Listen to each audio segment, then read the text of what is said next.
Just like that. God, not a great way to start the stream with fucking uh with such a violent cough. Anyways, good morning all. I pushed the stream back oh so slightly versus the last time I streamed because I didn't want to neglect a significant part of my audience, that being you West Coasters? West Coast is like Central Time, right? No. Central Time is Central, no? How does that work? Morning, Val. Glad to have you back here. Okay, wait, so like in California, what time zone do they use? Do they use Central? Surely not, right? But I've never heard of like a Western time zone before. California time zone.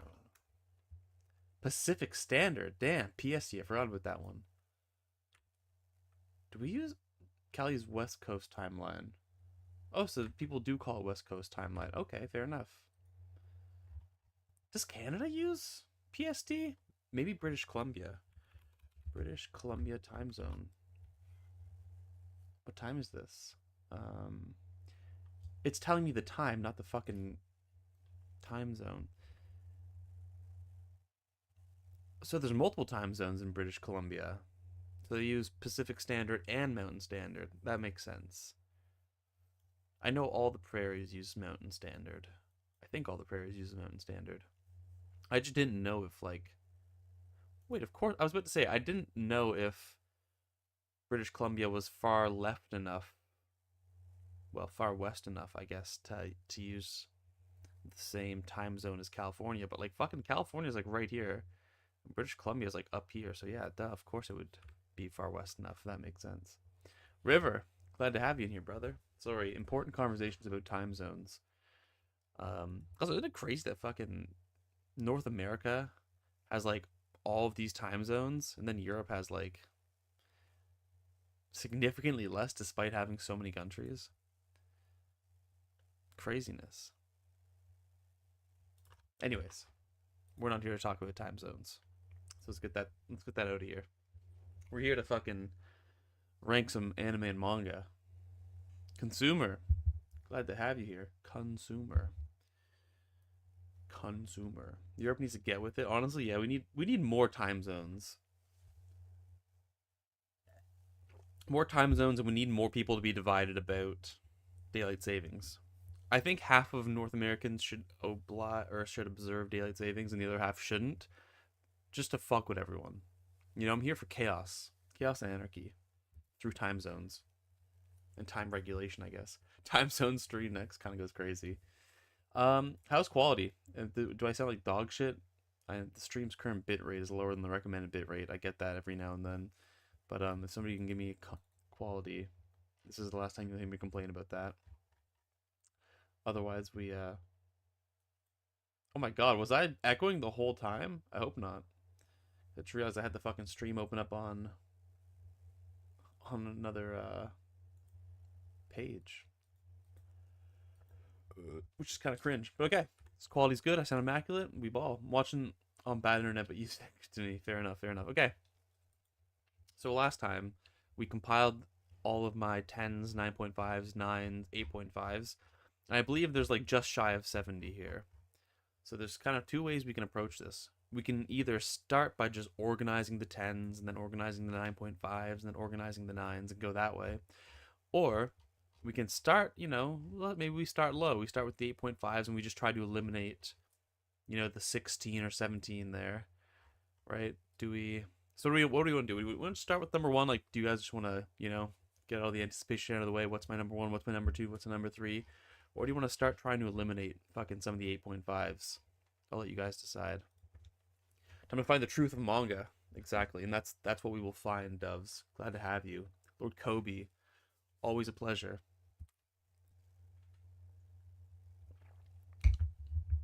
Low to high in your yeah, that's what I want to do as well, only because I don't want to like blow my load too quickly and then like nobody cares about you know, my top 30. They don't really care about those guys, right? Once they kind of see the top 10, they're out of here. So we'll do low to high it is.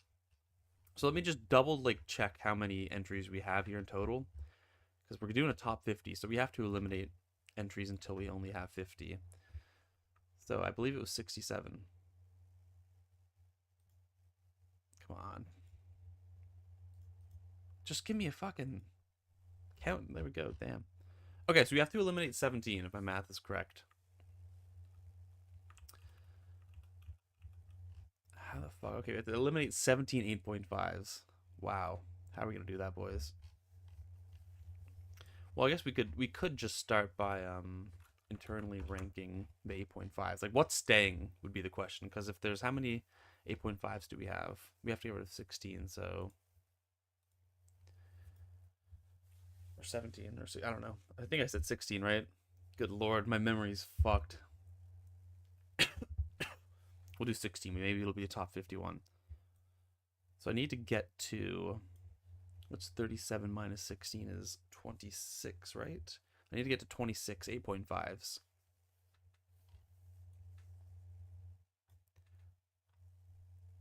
Until 21 remain? Okay. Thank you. Always useful to have mathy friends. Until 21 remain. That's such a beautiful way to put it. So that means I need to get rid of until 21 remain. That's listen. Say no more. Okay, so what's staying? What are the 20 that are absolutely staying is the question. Okay, Chainsaw Man's in. Don't get it twisted. We know we've talked about this last time. This should be not a surprise to anyone. If you've seen my tweet, you know my younger cousin, he told me Chainsaw Man's #1 now. We have to respect him. Okay? He put us on to JJK. He's now saying Chainsaw Man better. We have to respect what he said. Word. Okay, Chainsaw Man's in. Girl on the Shore? You know I am an Asano shill. A Girl on the Shore is staying in. Duh. Believers. I am a Naoki Yamamoto shill. He stays in. Believer stays in, okay? Claymore, I gassed my whole life, okay? I remember this shit used to blow me away when I was God, how old was I in high school? How old are people in high school? Late teens, so 16, 17 maybe. Okay. I used to gas this shit up, but it's been so long. I don't know if Claymore is top 50 anymore. I don't know. It's going to be a question mark. So we'll do 3 zones. We'll do a definitely no, a maybe, and like a definitely yes. D Gray Man Ikante is definitely in. Unknown, hello. I don't know who you are. You are unknown to me. Sorry, I will never make that joke again. Still need to watch Claymore. It's honestly a really, really good adaptation up until like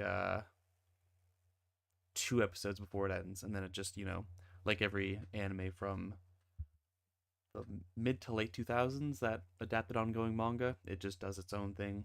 You get a little filler ending that, I mean, I've seen worse filler endings, but it just leaves you dissatisfied. Like everyone will say, you miss all of the good stuff in Claymore. But I think generally it's still good. It was done by Madhouse. Who directed it? That's the real question we need to ask. This is actually something I've seen brought up on Twitter a lot, but like, we always attribute the success of anime to the studios when really we should be attributing the success to like the specific people behind it, the animators, the directors, the, this and that's. So I'm past saying, this was a good Madhouse anime. Let's find out who the fuck directed this. Let's see who had an actual role in putting this together. Okay, that's my new attitude going into the next year. Okay, no idea who this guy is. Who'd you produce? Okay, episode director for a bit of Attack on Titan. Assistant director for AOT season 3. That was a good season, right? Assistant director for season 2. Okay. Okay, so the assistant director of Attack on Titan, that's a pretty big thing, right? Straight up, ran the show for Claymore, a generally good anime. Assistant episode director for Beck. Okay, we like that. Oh, directed some Hellsing episodes, some of the later ones too. Those were like the better ones. Code Capture Soccer, some episode direction. Man worked on what? Kimonozume. Okay, word. No idea what that is, but like rock on. Assistant director of X, so like, a pretty accomplished director, I would say, in the grand scheme of things. Episode 4 of Kimono Zoom. Oh my god, I can't say that. Is that like related to the Monogatari stuff, or is this just like a deep cut that I don't know about? No, it doesn't look Monogatari. A race of cannibal monsters called. Oh my goodness. 13 episodes? It's been years since I watched it, but it was fire. Damn, okay.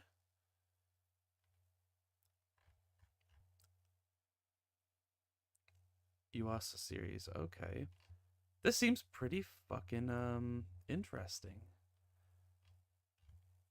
You know? Sorry, it's incredible. We're kind of like losing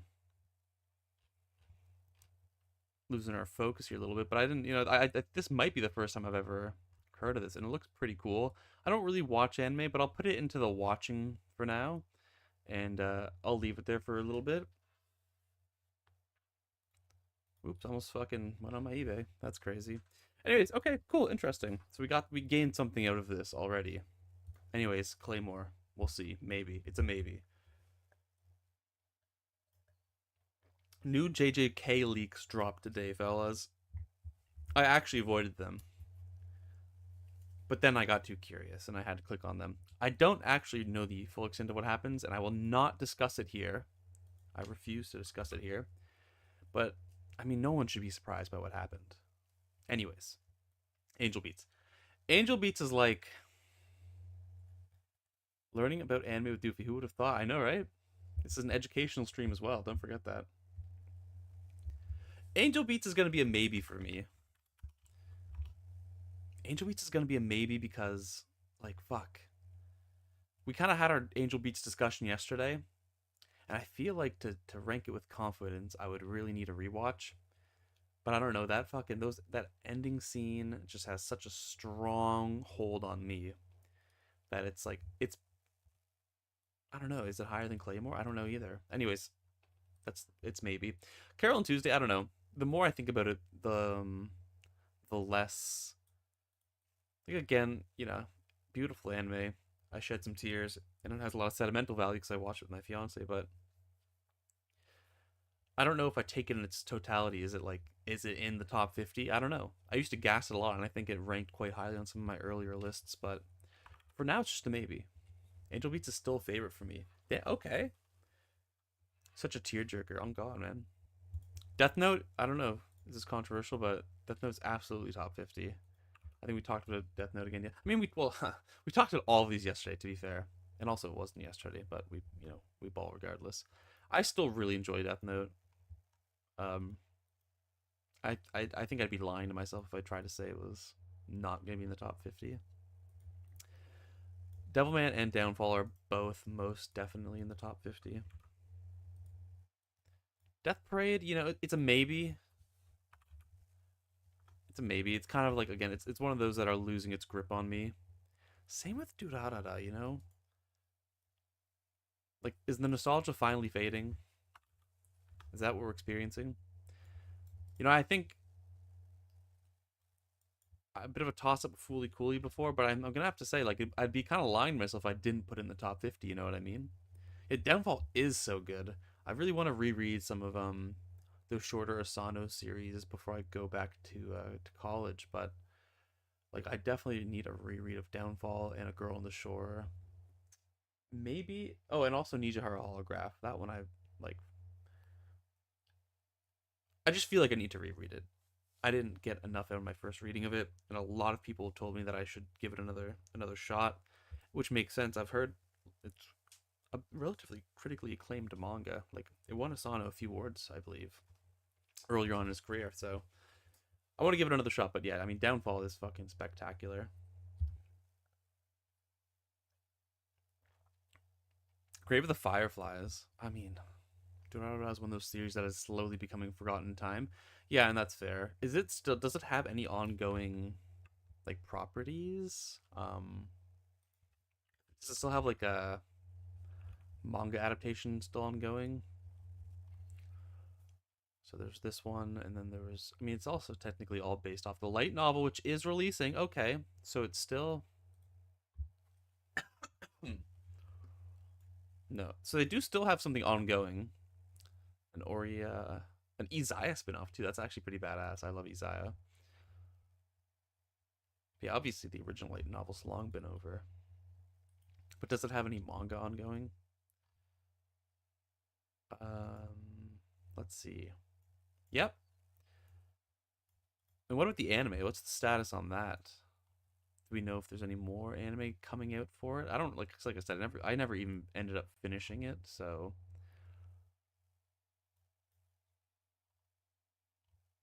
it's probably okay, there's probably a more effective way to navigate that. Yeah, right here.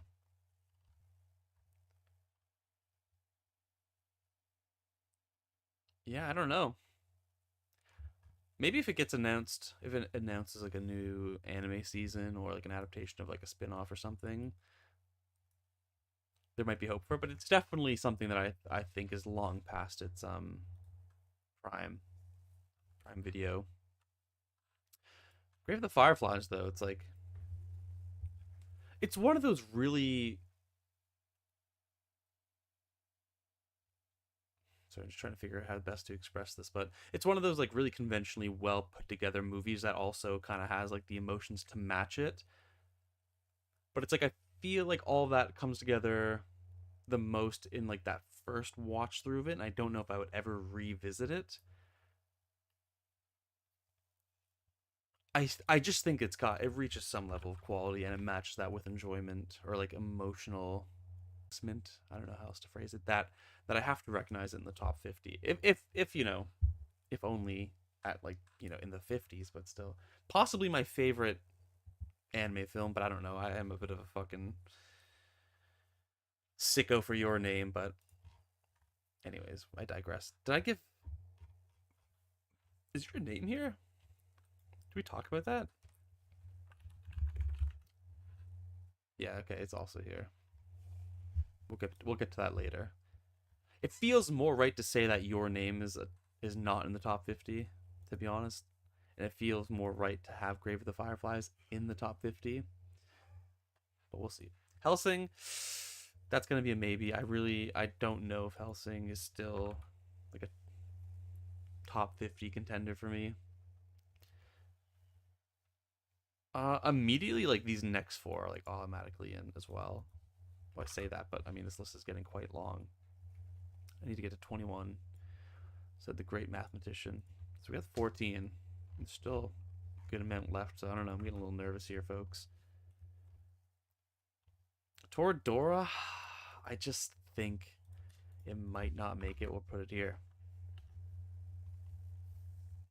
Welcome to the NHK. NHK's gotta make it.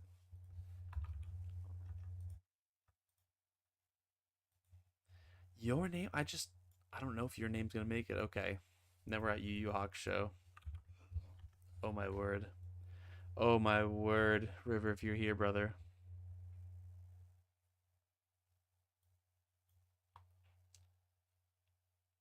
I don't know, man. I just, I don't know for now. I don't know if Yu Yu Hakusho's making the top 50. I spent a long time arguing until I was blue in the face that Yu Yu Hakusho was better than Hunter x Hunter. I spent a long time lying to myself. I don't like. I can't understand why somebody would like Yu Yu Hakusho more than Hunter x Hunter. For me, it's the same argument as like why some people like pre time skip Naruto more than post time skip Naruto. Because to me, pre time skip Naruto is like more of a conventional battle shonen. Like it follows a lot of the same like arc structure. Um, it's a lot more grounded in these tropes and how they use them. Shippuden really takes off and does its own thing and becomes, in my opinion, like a little more narratively complex. For me, it's that's the same dynamic with Yu Yu Hakusho and Hunter x Hunter. Yu Yu Hakusho is just like a nice, well executed and grounded battle shonen, but it's very conventional. It kind of follows all the tropes. Um, it does everything you would expect out of that kind of series.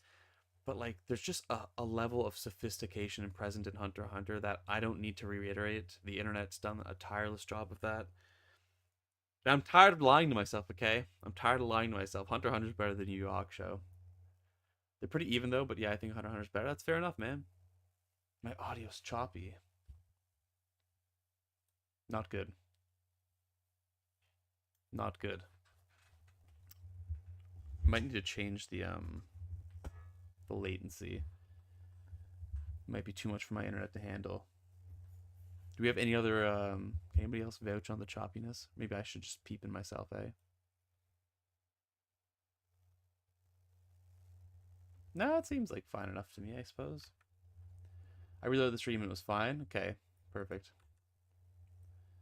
Perfect. I think YouTube server goofed. I've heard it does that from time to time. Okay, word.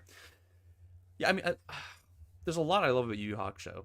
Now, I've only watched the anime as I mentioned, but like I think the anime is fantastic. I mean, for an anime that was animated in the 90s, it looks phenomenal. I always like to point to that one fight with like between like Yusuke and the doctor. I think it's in chapter Black. It's just so dynamic and like fluid for a fight that was animated over 20 years ago. It blows me away every time I watch it. And there's obviously it has like a lots of merits to it. I think Yusuke's dynamic with Sensui is one of my favorites in all of, Battle Shonen. And the Dark Tournament is probably one of the best tournament arcs in anime. But it's just there's a level of sophistication that's missing, I think. There's a level of narrative refinement that's not in Yu Yu Hakusho. That's fine. But I think that's gonna be what doesn't let it enter. I think that's gonna be what stops it from entering the top 50. Those issues. Elfin Lead, honest to God, fellas, you might think I'm fucking crazy, and I'm a little crazy. I think Elfin Lead's making it into the top 50. I don't know what it is. I've always called it like my junk food anime and manga because like there's so much I can point to that's poorly written about it. I mean, the whole fucking like romantic subplot is just like lame as fuck. Sometimes it does feel like it's just being edgy and abrasive for the sake of, but it just has like such an interesting world with the oh my god, is it really my top 50 if I don't remember what they're called? Diclonius. I just think the world and like the metaphysics of the Diclonies is so fucking interesting, and the way like the government agencies like treat them, and there's just enough there for me to sink my teeth into and get invested in that I'm willing to forgive some of its other flaws. Yeah. And there's just like a charm to it that I can't describe. It's got some pretty fucking janky art, and I don't know why, but I just can't help but to love it. And not janky in like the cute, quirky, charming sense, but janky in like the proportions are fucked sometimes, and like they don't even look human. Like it's, you know, a lack of craftsmanship in some degree, but I just can't help but to fucking love it. Okay, sorry. Ads will run shortly for some viewers. Skip ads? I don't know. I don't know if I'm gonna skip the ads, boys. I hope you have your ad block on, because otherwise, you know me, I'm all about that bread. So we gotta let the ad run. Sorry, you won't miss much, I promise. Okay, half and half. I don't. There's a lot of really good and powerful short stories that I love and that really stick with me. Half and half's one of those, but I don't know if because of how short it is, if it has the longevity to make it into my top 50. I used to praise this a lot, and I was very hot coming off of it, which explains why I ranked it so high initially, but it's a bit of a question mark for me right now. What I'm gonna do is I'm gonna put it up top of the Unshores, because this one is for like of all of them. I think that one's probably the one that's gonna most likely make it, if any of these are. Which, to be frank, I don't know, because how many of these do we have done now? 16. We've only got 5 more, folks. We have 5 more of these. And when you put it that way, when you fucking put it that way, then we've got some problems. Oh, this is getting hard now. I don't like that. Inside Mari, I really feel like needs to be in my top fucking 50. Even if just on the fucking edge, Sorry, I cursed too much. It's very unprofessional of me. Memories of Imenon. I mean, like, it's a really good story. Imenon's a charming character, but is it enough to break that threshold? It's a comfort manga. Okay, it's very cozy. It creates a nice atmosphere, really draws you into it. But it doesn't make me feel like doing backflips after reading it. Crash has a really good video on Imenon. It's actually one of my favorite videos on his channel. I think it's called My Moment with Imenon. I think that's as good as an expression one can find regarding the allure of Imenon. And he does a good job at selling it, but I just don't know if it was enough to get it into the top 50. I think he'd recognize that as well, though. He always said that Imenon was his favorite character, but not necessarily his favorite manga. MW, I mean, it's, it's Tezuka. He's pretty awesome, but I just don't know if that's the MW manga that's gonna reach the top 50. Sorry, we're being a little more harsh here now. Now that we know what we're working with. Naraku no Futari. I don't even know. People complained. Instead of Mari's Locky. Okay, I'm glad we got the Doves kind of approval here. So I know I'm not second guessing myself. This one I got. This. Oh my goodness, can he speak? I think this got canceled. Is what I'm trying to say.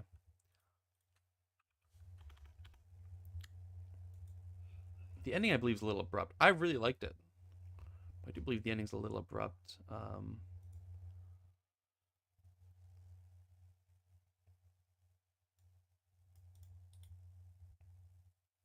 I hope every single character gets run over by a train.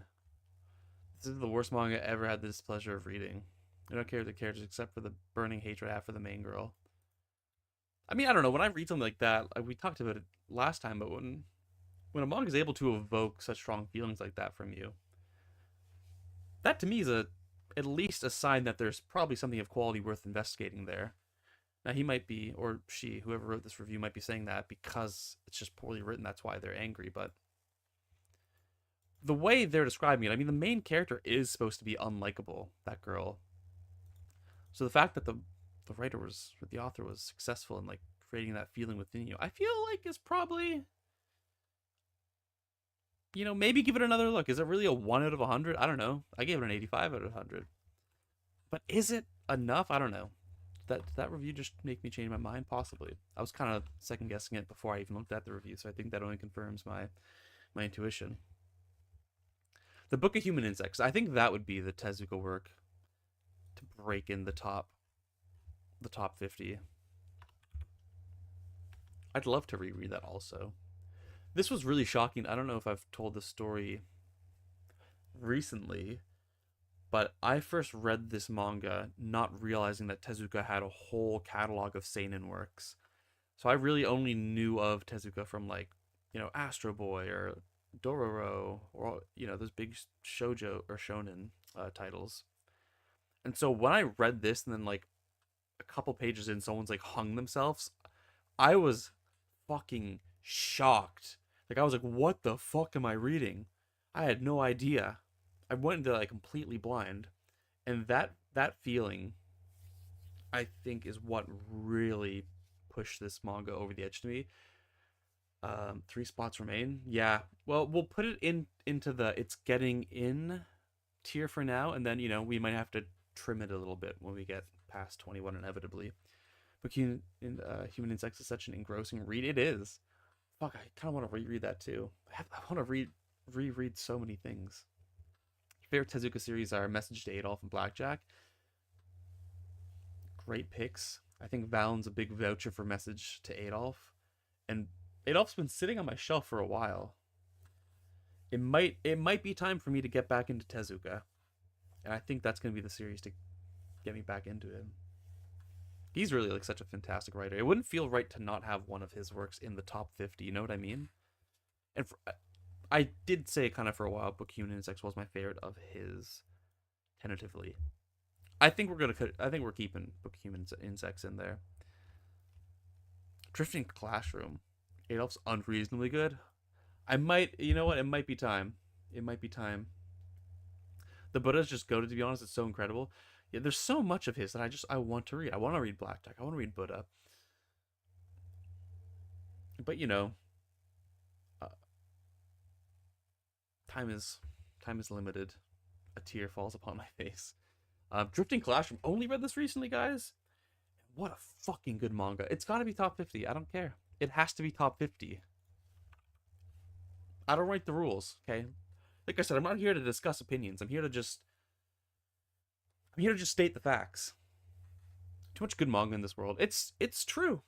It's true. You know, you made the tweet yesterday that I thought sorry. You made the X'd yesterday or the day before or whenever that really got to the heart of a lot of issues on X right now.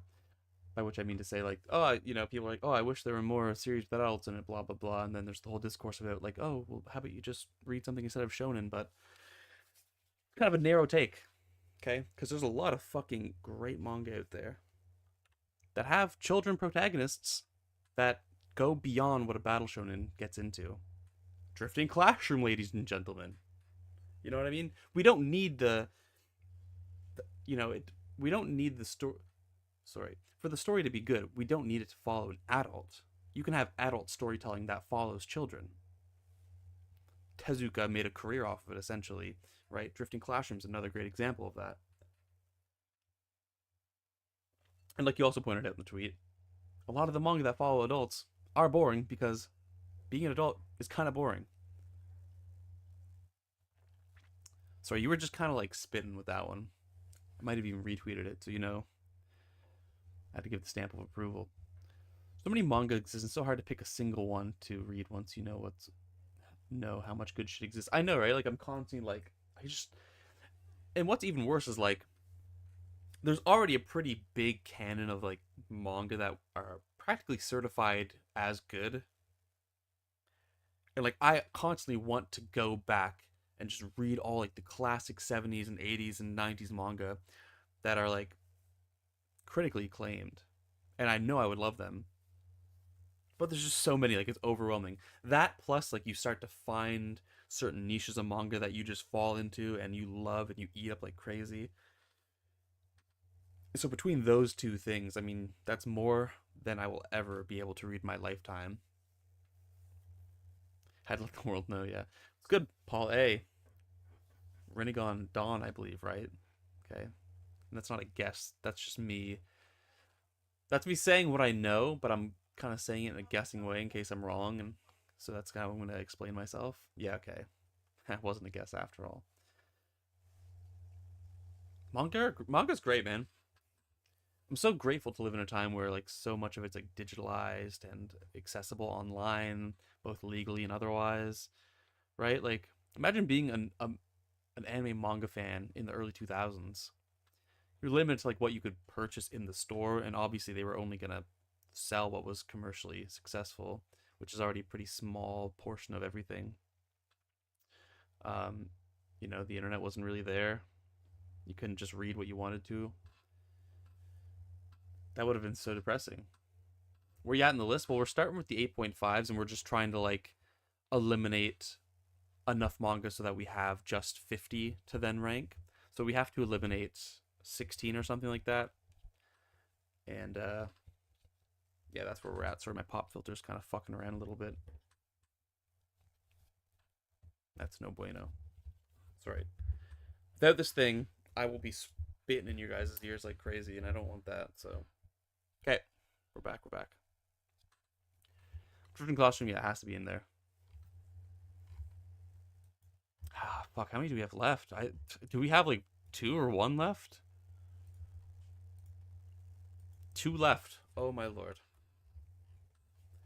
I mean, just look at this list.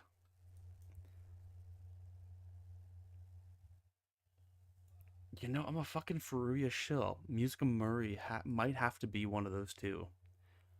Music of Murray and The Girl from the Other Side might be my 2 choices. Might be my 2 choices, methinks.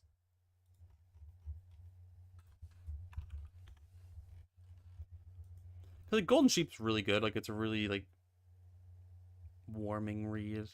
I cried, I'm sure. But I just don't know if there's something about it that had that like top 50 quality. I mean, it's not a quality obviously, but It's something that I read that was very good, but doesn't feel like something I want to, have it as a reflection of my overall taste, if that makes sense. Because what I'm doing with this top 50 is I'm creating a list of, the 50 pieces of anime and manga that are essentially an extension of my identity. These are the things I identify with, by virtue of them being a reflection of my taste, the most adequate representation of my taste. And so I do kind of want to be able to like see myself in them a little bit, not in the sense of like, oh, this is relatable, but I want it to really feel like it's one of my favorites, and that I want to feel like it is adequate to my taste. And I read a lot of manga that is similar to Golden Sheep, but I just don't know if it could be the ambassador for that niche of manga. I know this is a really fucking lunatic-y way to talk about your favorites, but it's, a little bit of armchair philosophy for us, perhaps. Same with Utsubora. Like I read it. It's just a really good manga, but I don't know if it could be the ambassador for like that style of storytelling on my list. The one that is shocking that didn't make the list is definitely, I think this is, what is it? We talked about this the other day. Our Happy Time. This one's like slightly shocking to not make it because this actually probably was in my top 30 before, and it was one of the first manga to make me cry. And I still think very highly of it, but I just don't know if it's gonna. I just don't know if it's worth it. Yeah, something like that. So I think that's 21, right? Yep. I completely agree. That's how I've been treating my topster. It's a lot more fun to make the list that way, rather than like 50 top, or rather 50 best manga. And I would definitely agree with that. So I'm not going to delete these ones down here yet. I'm just going to like put it on a separate page or something. And then I just want to get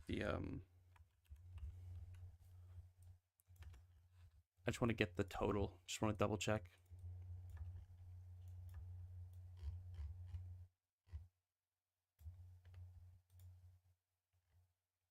51.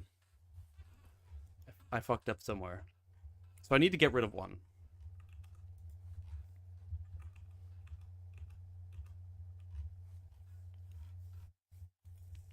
Who's not making it? So 58.5 is Chainsaw Man, Girl on the Shore, Believers, D Gray Man, JJK, Death Note, Devilman, Downfall, Fully Cooley, Grave the Fireflies. Grave the Fireflies is a bit of a question mark also. Is it really, one of the 50 anime manga that are representative of my taste? I mean, I enjoy some Ghibli films. We probably need an ambassador from the film side.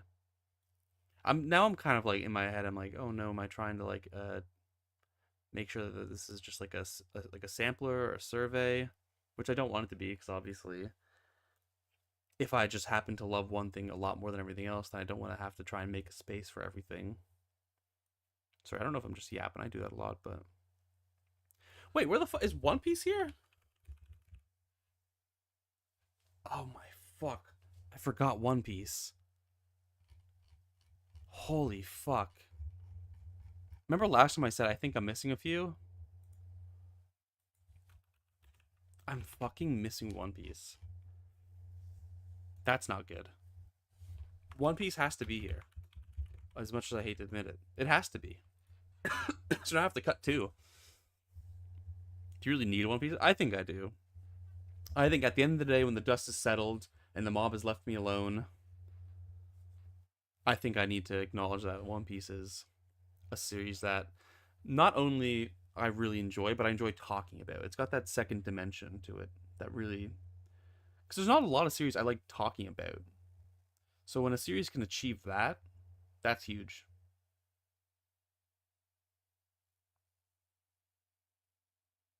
JJK's looking removable. Make sure to private the stream. Why? Fuck. JJK looking really removable. JJK Juju on that beat, Kaiser Roll Kaizen is top 50. How highly is it in that top 50? Now that's the question to ask. Fuck. Sorry, I've said One Piece and then I've said JJK and I'm like, if you guys were to guess, you'd all guess I probably like JJK more than One Piece. But now that I'm just sitting here, I'm saying the names, and I'm thinking about them, and I'm evaluating my feelings on both of them. And fuck, One Piece has some terrible, awful, shitty lows. But I think I might like One Piece more than Jujutsu Kaisen. Do not clip that. I think I like One Piece more than I think I even like it. That's how fucking crazy we are right now. I feel like I'm digging deep within and I'm undoing some great traumas and I'm really like doing some self therapy here. I think I like One Piece, guys. I think this is also God telling me to finally read Wano. Remember we talked about the cycle of my One Piece engagement. I talk a lot about One Piece, which inspires me to read it. I read too much and I get burnt out. I don't want to talk about it, but then I talk about it just enough at some future point where I get reminded of my previous love for it, and I get inspired to read it again. I think we're at that part where I'm about to start reading it again, and I think I'm gonna be reading. I'm gonna fucking finish Wano. Fuck, I'm only 200 chapters away from catching up. Do I have the political will and power to catch up to One Piece before I go back to college? Could you imagine if I read One Piece weekly? If I got to that point, this isn't Doofy. Who is this? It's crazy character. I know this is crazy character development. Someone clipped it for sure. I still remember people getting upset when you rated the One Piece post time skip arcs. Yeah, yeah. I can't help but to feel like the One Piece fans had done irreparable damage to my impression of the series. Because for a long time, I always thought, when I thought about One Piece, I was associating it with like negative interactions with a lot of the community. But I've long since been removed from that, and I think I've now been removed from those interactions long enough that I can kind of evaluate it a little more unbiasedly. And I think I'm riding with One Piece again. You could be on One Piece Twitter yelling yelling about agenda. Wow, Creams has just missed a massive moment that he would have been here for. For me, JJK had some good peaks, but it didn't hit until Gojo's backstory. That's the thing too. I mean, like everything before Gojo's backstory, it's like reading it was a bit of a drag. I think the anime did a good amount of work to really make it a more enjoyable experience and sell it to me a bit better. Um, but yeah, the manga doesn't, like, honest to God, really get engaging until the hidden inventory arc. And then, to be fair, like hidden inventory and then Shibuya are both like spectacular, amazing arcs. But then there's like the extermination arc or something, which was really cool. Yuta pulls up, and I love me some Yuta, baby. Don't get me wrong, I love me some Yuta. But then then it gets into the culling games. No, then there's the Maki thing too, which is also fantastic. So it has a really amazing like middle section, but then for me, like the culling games just started really slowly, and it wasn't until about Sukuna versus Gojo that, I mean, it had its moments before that, but it wasn't really until Gojo versus Sukuna that I was like, sold on the culling games. So I don't know. Actually, when you look at it that way, I just feel like, yeah, One Piece has a lot of stinky arcs. But the more I go into the series, the more I kind of look back on things. I'm like, that wasn't as bad as I thought. I can kind of see, the fruits of these previous seeds. You know, things are connecting a bit more. Things are starting to make sense. Things Once you get more invested in the world, right, and you look at it from the right lens, like you're not trying to, You're not looking for One Piece to be a battle shonen. You kind of get rid of that mode of engaging with One Piece. It's just a fun series, you know. One Piece Arc Doofy Part 2, the Redemption Tour incoming. All right, we're gonna have to rank some of these soon, and by soon I mean let's do it fucking now. Okay, we're just gonna start saying if it's better or worse than the series above it. And so Chainsaw Man's where we're starting. And for my, in my opinion, Chainsaw Man's a really good 8.5. I think this is really like the bar. It's quite a high bar, but it's gonna, I think, be a useful tool for helping organize these series. You must accept that One Piece. Yeah, One Piece is silly. Like, it's fucking silly, and that's okay. Allow yourself to become silly with One Piece. Archangel Manga. It's been a long time, brother. Glad to have you. We're here ranking my top 50 anime and manga. We've got it down to 50 now. We've taken my 10s, my 9.5s, my 9s, and my 8.5s. We cut the 8.5s down until we just had 50 in the list, and now we're doing it. Now we're getting into it. And you just walked in on our One Piece convo, so glad to have you. You came at a good time. Okay. I think sometimes I'm inconsistent because I feel like Chainsaw Man can do the same things as JJK, but I don't criticize it. Maybe. I've been like a big revelation for me this year was learning not to treat every battle shonen like a battle shonen. Which might sound strange, but at the end of the day, a battle shonen is just like a broad category of series that are aimed at boys and have battles, you know what I mean? But they're not all the same. There's fundamental differences between a lot of them. And like for me, although it's natural to compare JJK and Chainsaw Man, it's almost like a Naruto One Piece situation again for me, where they are right now in their stories. I mean, obviously, I think Chainsaw Man is a battle shonen at certain points. Part one's pretty rigidly a battle shonen, but it's in part two where it really starts to diverge. I mean, it's far towards the boundary of battle story. Well, I mean, it's like Dove said best, man. Chainsaw Man's a shojo.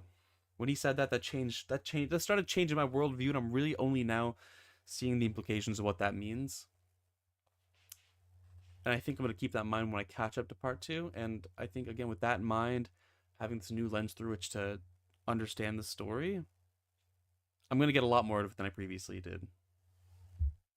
It's better to read volume by volume. I've heard a few people say that as well, and I think I agree. That's why I've kind of been saving up chapters. I might even do like a full part two reread, to be honest. I mean, it's not particularly long and it's not particularly difficult to get through. I mean, Fujimoto's like a good writer. The dialogue's really, it flows very well. In my humble opinion, feels natural. It's good to read. Chainsaw Man. Okay. I mean, I think I like. Oh man, One Piece or Chainsaw Man? Holy shit! Wait a minute, guys. This is hard. I didn't realize I was gonna be having my One Piece moment during this stream because I want to say like, if I was again to ask you guys what you guys thought my opinion was, you'd say I probably like Chainsaw Man more than One Piece.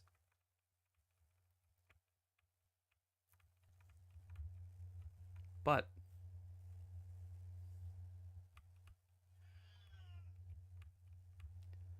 uh, you know, I'm gonna catch up to Chainsaw Man. Oh, AM just means anime or manga. So Chainsaw Man, the manga, because I never watched the anime. Girl in the Short manga, because it's only a manga.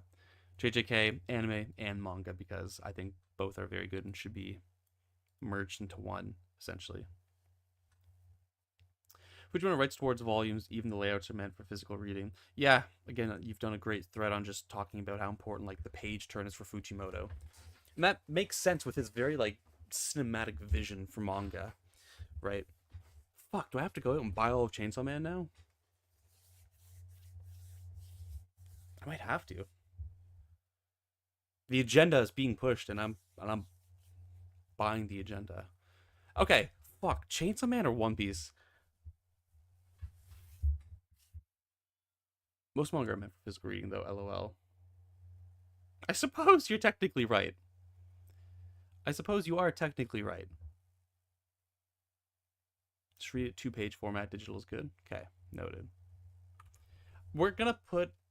I don't actually. You know what? Fuck it. I'm gonna do the craziest thing known to man, known to doofy viewers. We're putting One Piece over Chainsaw Man. Fuck it. I'm feeling crazy today. We might change it on the next stream.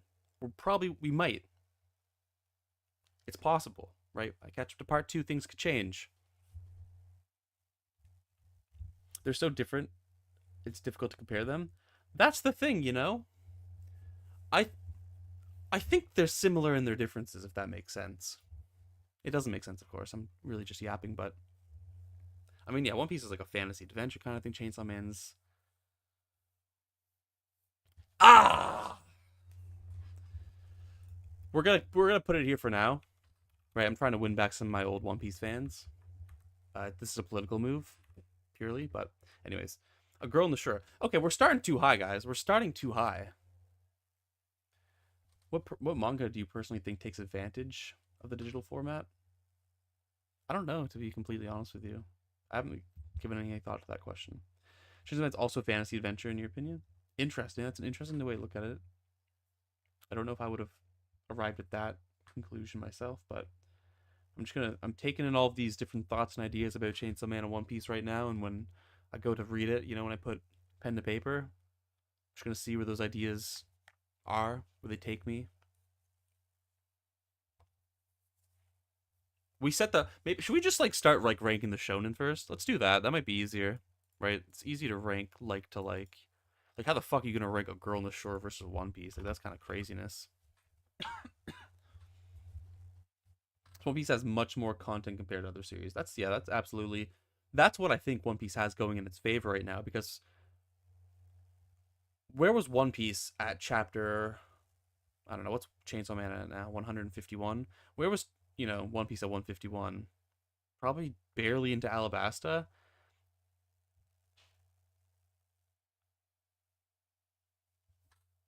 I mean, at that point, One Piece wouldn't even be in the top 100, frankly.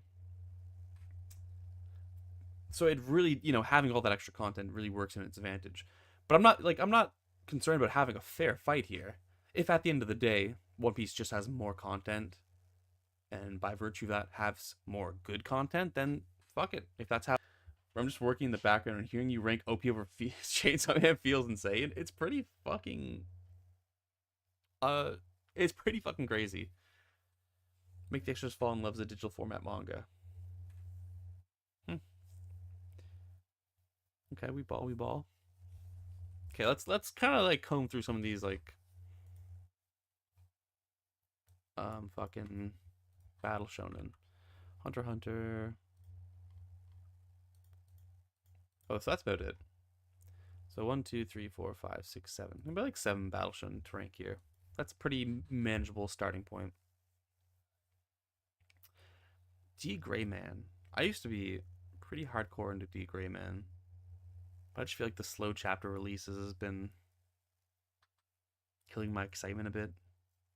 Because it's not, I mean, it's at a good point in the story. We've had some of the best moments in D Gray Man history happen, like just in the past, like 15 chapters or so, to be honest.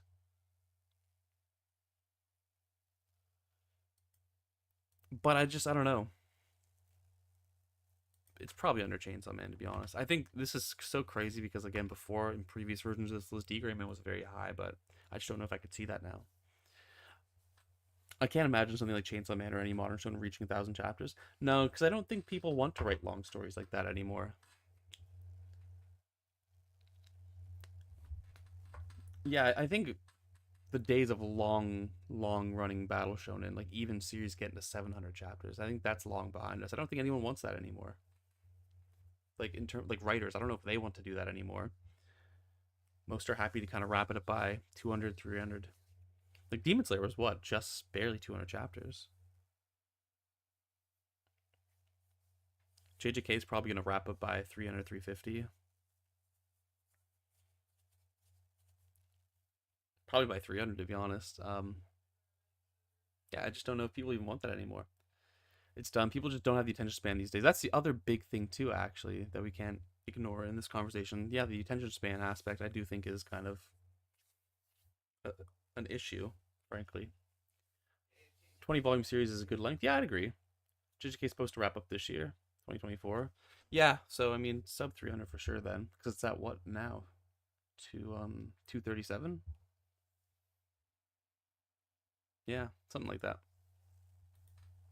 Okay, we've talked a lot about it, but where the fuck are we actually placing JJK? I probably like it more than D Gray Man, but less than Chainsaw Man. Like I've said, I've kind of done a little bit of a flip on that discussion. Low.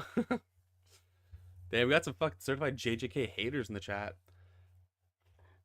which is like surprising to me because I feel like I talk to so many JJK fans on like Twitter, like in our little shared community we have on there. But when I get in chat, everyone's like, "Yo, fucking cut JJK, get it out of here, put it at the bottom." You're ruthless. I'm here for it though. Fuck it, I'll take a bit of JJK hate. But I mean, at the end of the day, I still think it's a really good battle shonen. But I just don't know. Like, I think what I said last time was if JJK had come out when I was getting into Battle Shonen for the first time, like if I had seen JJK on Bionics instead of Naruto, I'd probably have JJK as my number one of all time. And it's just like a time and place sort of thing. And so I know that there's probably a lot of kids right now getting into anime and manga who are starting with like JJK, and that's probably going to be their Naruto. And I understand it, but we have to factor in the psychological here. And, I'm a grown ass man. Battle Shonen just don't hit the same way anymore. I can respect it for being a well executed Battle Shonen, but I'm just not in the state to receive it as any higher than what I have it here, if that makes sense. Train Something might go to 3, and if there's a part 3, I'd be so here for that, to be honest. Think about JJK, there's Point Riverdale, okay. It's mid and getting worse. I don't know, I really like where JJK is now. Depending on how it develops, I can see it, perhaps rising through the list. You're part 3 believer? Okay, fair enough. And JJK gotta be higher because it's an absurdist masterpiece. Thank you. Finally, some JJK defense in the chat. Death Note. Okay. Death Note. This is, technically a battle shonen, but it is quite difficult to rank it among those other ones. It's a little less, throwing fists and a little more detective investigation. I'm not even JJK hater. I just think the anime elevates so much. I'm waiting for it to experience the Kong games. That I would agree with. Like I mentioned earlier, like the stuff before hidden inventory in the manga was just so dull and difficult to get through. But I do think season 1, the anime did a great job selling me on it. And I do think I will eventually catch up to the anime. It's just a matter of like forcing me to sit down and watch a fucking anime. Yeah, Battle Shonen is really good animated. I generally prefer seeing my Battle Shonen animated. Even like this is a crazy fucking take. I do generally enjoy both the Naruto and Bleach anime more than their manga, which is a crazy take because the adaptations are very flawed and there's major issues with them. But it's just like the things that they do right are so fucking good and they just hit so much harder when animated.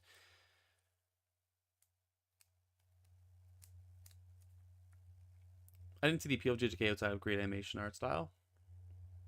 Feels more complete with that's the thing. It feels more complete when done correctly because most mangaka don't have a good knack for like writing fight scenes that are easy to follow, but like a well choreographed anime fight scene that's well directed just does miracles. Battles in yeah, battles are just ass in manga mostly. Yeah. That is objectively correct. It's just so difficult to follow like what's happening in 90% of battle manga. That's why we have to continuously gas Sakamoto Days. Yeah, only Sakamoto Days has it down. That's why we have to continuously gas Sakamoto Days and hope that more people follow in its footsteps. You don't hear that take very often, but if it hits, it hits. So I get it, yeah. Absolutely. Fucking Death Note, man.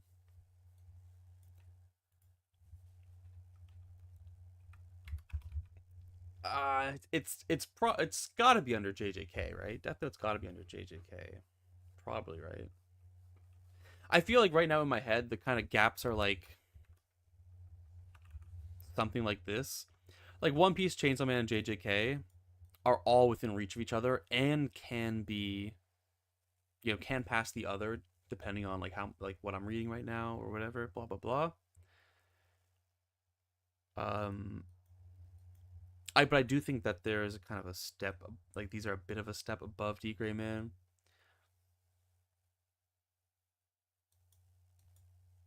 Death Note, it's such a, it's maybe like closer to D Gray Man, but the thing is, when I think back to my experience reading and watching Death Note, like there were just so many scenes in the first half that did blow me away. Like I'm like, this is fucking crazy how Light's doing or L's doing this shit. Just the play between the back and forth between Light and L was so like impressive to me when I first read and watched it. And when I rewatched it too, I was still impressed like at a lot of the stuff that was going on there. And I don't think that the second half is that significant of a drop in quality that would make me question my love for the whole series. And I love the ending. And I love Nier and Mello and Mikami. And I don't know if JJK has ever. Oh no, it has. I think the Mahito fight.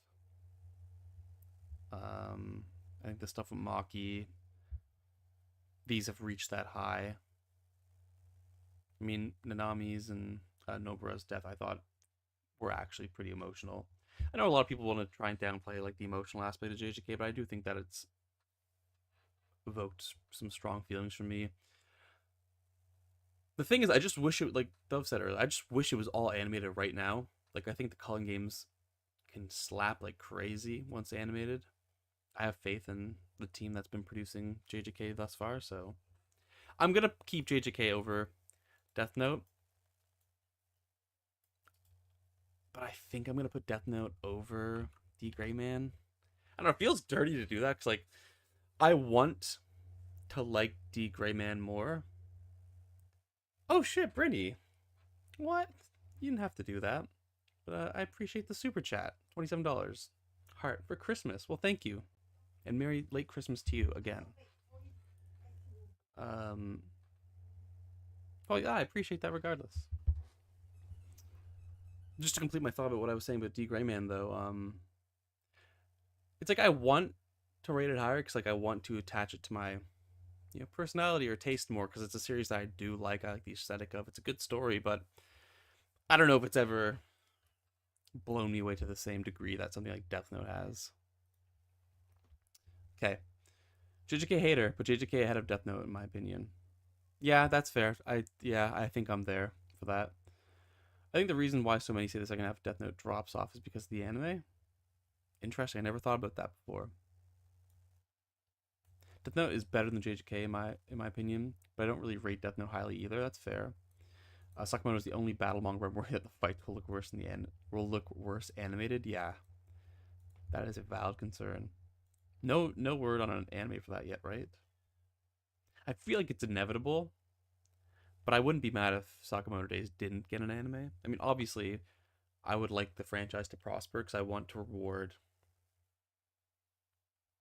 mangaka for their efforts essentially, and I can only imagine that having your manga adapted would probably reflect positively on you. You'd reap some kind of benefit from that. So I do, I want the best for the guy, but I just, does it need an anime? I don't know. It's a really good manga that utilizes the medium really well. I can see how it would transition easily to an anime though, but I also feel like it's one of those anime that you can probably really cheap out with the anime, and I could see that happen. I don't know. It's worrisome. You're right. Valid concern. But yeah, okay. JJK over Death Note. It just makes sense. Hunter x Hunter. Um, it is fantastic.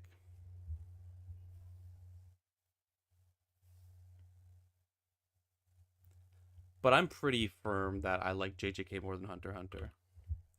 They're, they're very similar. I mean, they're both the thinking man's battle shonen, right? But I just like JJK more. Boo. Damn. You know the thing is, like, truth be told, you're gonna hate this one. I might even like Death Note more than fucking Hunter x Hunter. And I'm feeling crazy today, boys. I'm doing it. Get fucked, okay? No, it's fair. Okay, valid. I'm gonna come back. I mean, next time I do this stream, I'm gonna review the ranking that I arrive at, and we might have to adjust a few things. But for now, that hurts. Yeah, I imagine you weren't fucking feeling great after hearing that, Valen. But it's how it's got to be, fellas. I'm a real Hunter x Hunter. I'm a real HXH hunter. Put it in the dirt.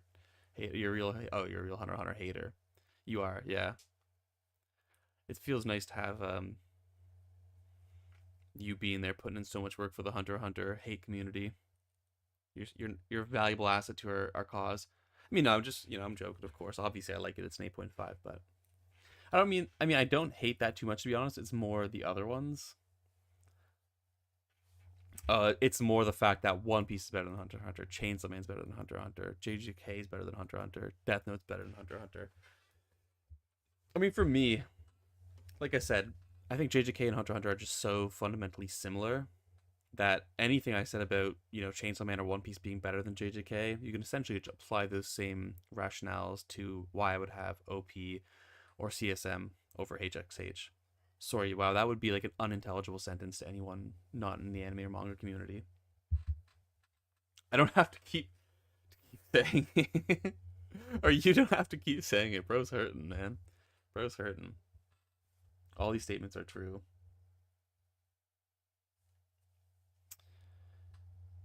I mean,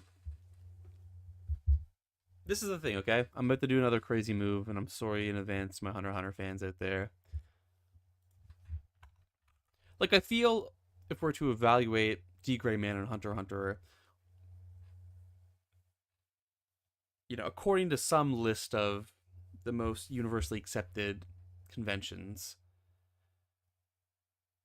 I mean, Hunter x Hunter would probably come out. It's got a little bit more of narrative sophistication. It does have some really advanced storytelling. It's a really well thought out battle system. It's got some good fights. But there's just something about fucking D. Gray Man. Alan Walker still got a bit of fight in him. Alan Walker, by the way, one of my favorite characters of all time, and I never really get the chance to talk about that. I mean, it's got some of the best art in Battle Shonen. Come on, like, let's be honest. The classic praising it before putting it down. Yeah, you fucking called me out on that one, River. I have to give it a little bit of gas before I knock it down a level. But I can't explain it. It's just there's something about D. Gray Man that resonates with me emotionally more than Hunter x Hunter. Like Hunter x Hunter is never a series that has evoked any emotion for me. Frankly, yes, not even the Gon's Rage. I mean, don't get me wrong. I like the whole thing with Gon's Rage. I like the whole battle against Netero, or against a fucking what's the ant dude's name? Meruem. Sorry, I kind of repressed it, but I've been rewatching a bit of stuff from Chimera Ant. Like when they enter the palace, the invasion was awesome. But I don't know. There's just Alan Walker got a bit more fight in him. The plot twist with the Earl kind of went fucking crazy, folks.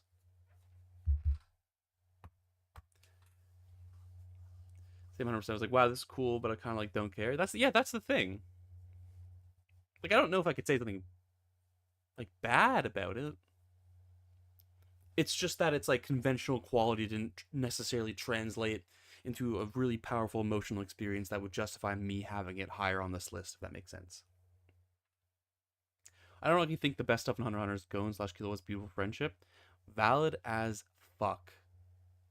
Valid as fuck.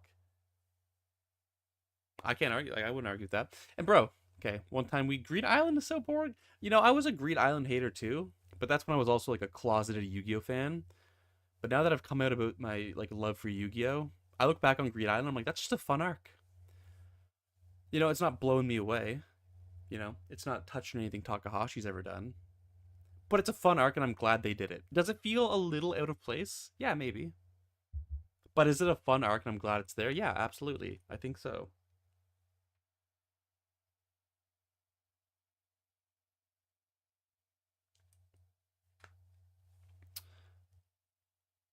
Greed Island's cool. Yeah, that's kind of feel with JJK, but just worse. And that. By the way, don't let anyone tell you otherwise. That's not, you know, like sound rationale for one. You don't owe anyone an explanation for why you have something ranked the way you have it. Obviously, if you want to have conversations, it helps to have things to talk about. But you don't owe anyone an explanation.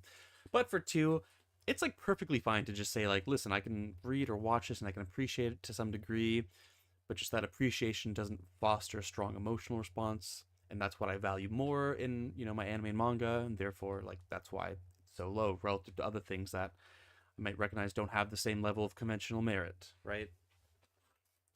That's my whole thing. Like I really do value my emotional experience, and I recognize how highly personalized that is, which makes it difficult for me to like truly recommend any series that I speak so highly of.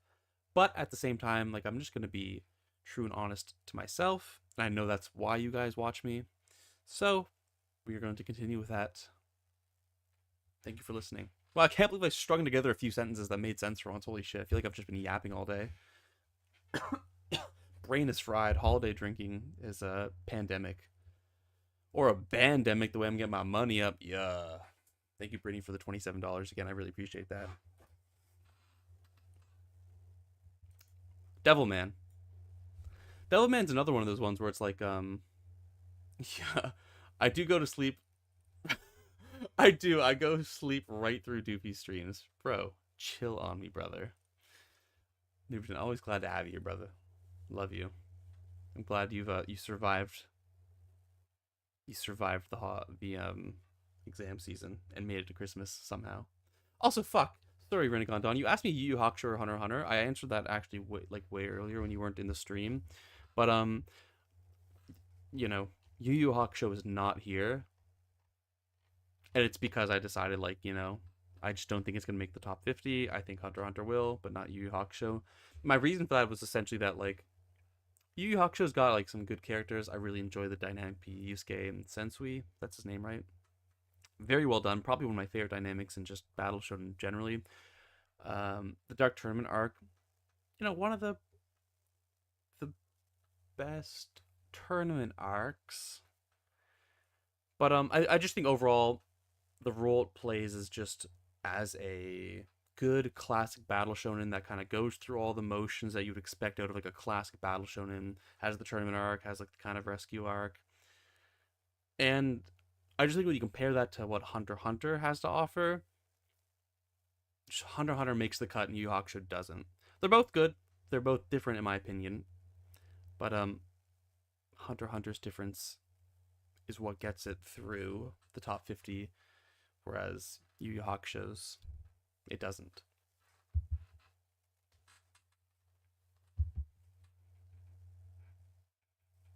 Hope that makes sense. Greed Island over Dark Tournament arc. Okay, I'm not. I don't know if you've got me there. I respect the take though. I do enjoy some Greed Island praise only because it's like when I see Greed Island praise, I kind of extend that to I unconsciously extend that to Yu-Gi-Oh because, you know, it's a superficial similarity, but it's enough of a similarity where I'm like, "Oh, well, that's essentially another plus for Yu-Gi-Oh somehow." If Three Kings was executed as well as it could have been. Yeah, that's the thing. That's also a bit of a flubbery arc. And the beginning, a lot of the beginning stuff before Dark Tournament's kind of slow as well.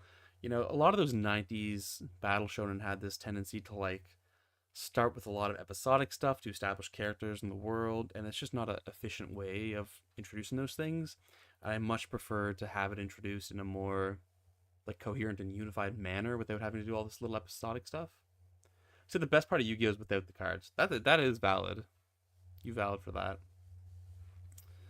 Um, what else?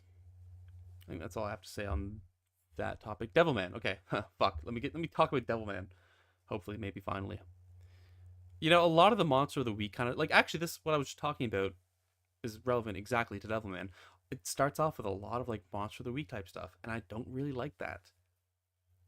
But then in the second half, it just opens up into this grand epic saga that just feels like it reaches heights that no other battle shonen has been able to recreate. Like it feels like a legendary battle, right? And that final showdown is like truly fucking magnificent. It's got a cool world. It's got a cool metaphysic to present. And it really just feels epic, you know? It's one of the few battle shown to which I would apply that adjective. And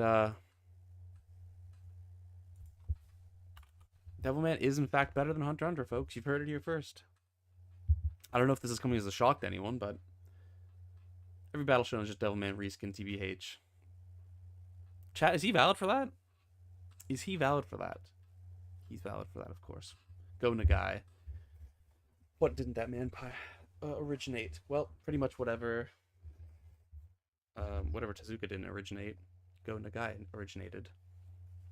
Paladin is shook. Damn. I think the Netflix adaptation elevated it to heights that can't be reached by many other manga. Really? Now there's a take. Listen, I really like Devilman Crybaby. I thought it was really good. I just don't know if it's an elevation of the source material.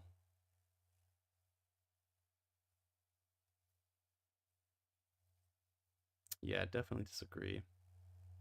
Also, didn't fucking like Go Nagai essentially start the mech genre? He did Getter, right? Getter Robot. He also like, you know, Cutie Honey. That's what, like the first ecchi? Am I talking crazy right now, folks? The first ecchi manga. No, okay. Well, whatever. We ball. Oh, what the fuck? That's right. Crash has a video on this.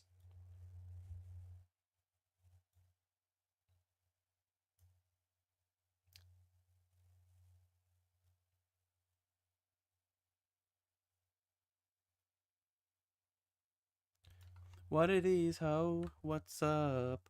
Every good girl need a little love. Krabby Still Gash. I think the original is more impactful historical context, and even still, yeah, valid. It's Getter Robot, I think. So that's the thing I actually meant to fucking look up, but I get distracted so easily. Oops, me when I can't spell. Yeah, Getter Robo. I really want to read this because I do really like his style, and it's just like a really historically important manga. I'd like to give the mech genre a chance, and I feel like my best bet at doing that is probably through some of these like older classics. Because like, what's the chance that I'm gonna watch Gundam? You know what I mean? Like pretty low because I don't really watch anime. But what's the chance that I'll read a classic manga by a mangaka that I already love? I mean, quite high. So this is probably my best bet at getting into mech. What do you rank Kiss X Sis? Probably like number 9, but we're not gonna get to my tens and nines today, so you guys won't get to hear my Kiss X Sis monologue. So you'll have to wait for a future stream. You need a manga history, you just type Manga Crash in YouTube search bar. But yeah, pretty much. And if you need like Shonen Jump history, Trenton, I'm telling you, that guy's got a crazy in-depth series going into like the history of Weekly Shonen Jump. Very impressive stuff. Glad to be friends in this community of very knowledgeable people that produce very meaningful content. We also, yeah, I mean, on that topic, we have fucking Newberton in chat, who is like the idol guy, right? The idol horse guy. Unfortunately, he's MIA, so can't speak any more praise than that. But sorry, I'm just kind of like waiting to see what his replies to that. But anyways, okay, where are we? So that's the battle shonen done. Let me just like go through this once more in my head and just see how it feels. The idle horse guy. Where did I go wrong? Yeah, where did you go? Well, you went wrong. I was gonna say when you didn't like Battle Shonen, but look at Doves. Look at where not liking Battle Shonen has got him, right? So you can go far from that split. Uma Musume's strongest soldier. Yeah, yeah.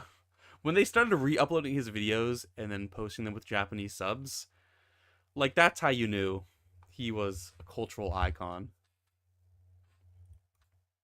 Okay.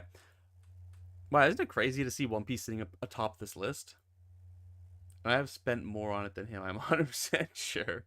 I love that. That's so fucking good. Dies.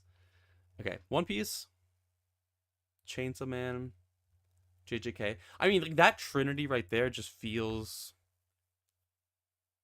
It's definitely on top of these other four, no questions asked.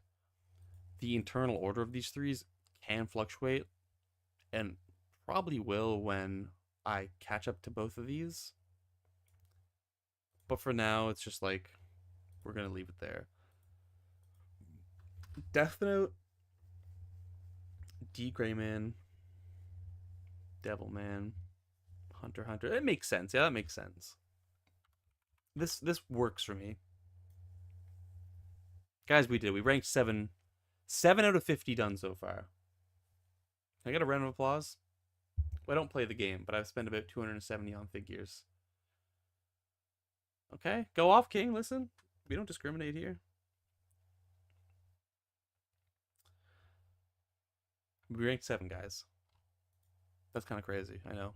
I'm a machine. So this is the real question. Do we then try to just throw other things into that list? Or do we try to make another set of internal rankings and then merge them too? I did play the game, and yeah, I will not type the amount. Jeez. Okay, well, I think this serves as a pretty good template. Like I said, I do feel like there's a bit of a gap here, and I feel like that gap could be useful for determining how we rank other series. So it's kind of like the question we will ask then is, do we think that this anime or manga is on this side of history or this side of history? And then we can try and rank it within that smaller set. So Girl on the Shore. I mean, something had to dethrone One Piece eventually. And if it's going to be anyone, it's going to be Asano, of course. The thing is, it is obviously very weird to rank something with like 1,100 chapters. That's like a fantasy adventure series versus like a a 2-volume short seinen drama. They're very different, but the commonality is my reading experience ultimately, and that's enough of a similarity to rank them against each other, in my humble opinion. So I will have a Girl on the Shore over One Piece. Though interestingly, they are both very different reading experiences, just in the sense of like One Piece is a story of highs and lows, whereas A Girl on the Shore is just me at the edge of my seat for the whole duration, just like wanting more, wanting to see what happens next. I might even put a break here because a lot of the manga that I will inevitably compare to A Girl on the Shore, it's a similar experience where it's like, yeah, it's not like a highs and lows experience over the course of like thousands of chapters or hundreds of chapters, but there's just something about that short, small reading experience that was very intense that would just have it over something like One Piece or Chainsaw Man, JJK. Hope that makes sense. I will say, if the game got localized, my life is over and I will become just Uma Musume. Well, have you considered simply learning Japanese, my friend? Would you say your value? Would you say you value consistency while reading manga? I think I ultimately end up valuing consistency because what I'm ultimately looking for is like a reading experience that only builds upon itself, in the sense of emotions develop exponentially in their intenseness and how I feel about what I'm reading. So the ideal reading experience is one where like intrigue slowly builds and it kind of rewards that my interest with some kind of emotion, strong emotion within me. And so consistency is obviously the best way to have that reading experience, and inconsistency can kill it, which is why I have periods where I love One Piece and then periods where I hate One Piece. And I, even though the periods where I love One Piece, I really love it, and it's gotten it over all these other series, lacking that consistency is what might hinder it from going any farther in the future.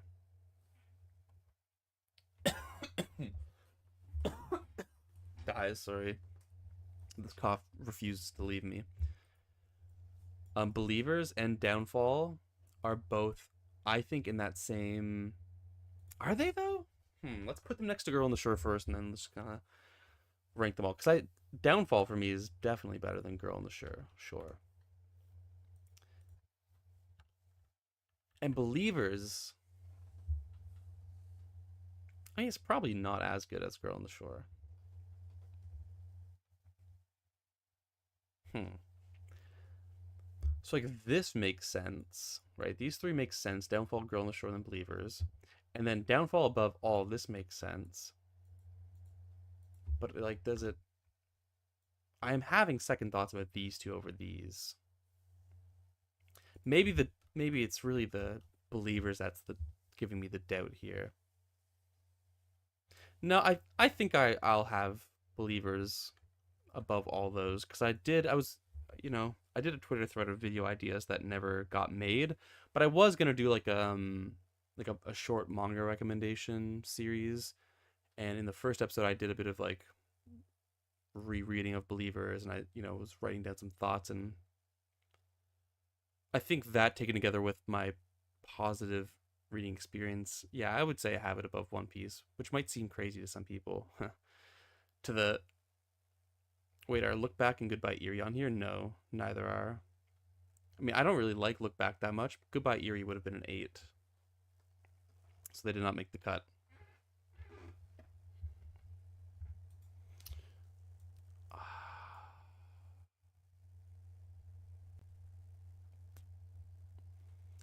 I think it's a bit of recency bias, but I'll put Believers over A Girl on the Shore just because not really recently, but more recent than A Girl on the Shore. And just being able to gain the intellectual appreciation of a series does normally give it a boost. If I compare that with a positive reading experience. That's the thing. When I take the time to actually look at some of these series and investigate why I like them, and I try to look at qualities inside the series as to why I like them, like that only ever does positive things for my appreciation of it. Which, maybe I should do that more then. I don't know. There's no other greater point to that. Other than to say, like, I generally don't do that, to be honest. Have I given much critical thought to, like, even 50% of the series that's going to be on this list? Probably not, despite me liking them so much. I mean, a lot of them, it is seriously just turn brain off and then vibe.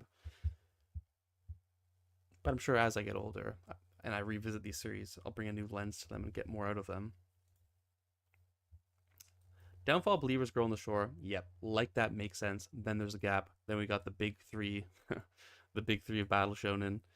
Then we have a gap, and then we have the Shonen Children. Okay, I'm liking this so far. I'm feeling good, folks. Fully coolly.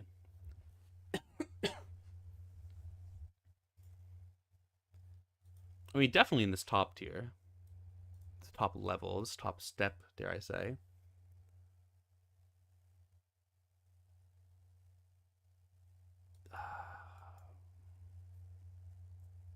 I mean, come on, guys. The pillows. This is Pete Gynax we're working with here. Definitely better than Girl on the Shore. Very close to Believers, but I'll put it under Believers. Grave of the Fireflies, like if I have to cut some fat, I think Fully Cooley as a whole or just the first part. Probably just the first part.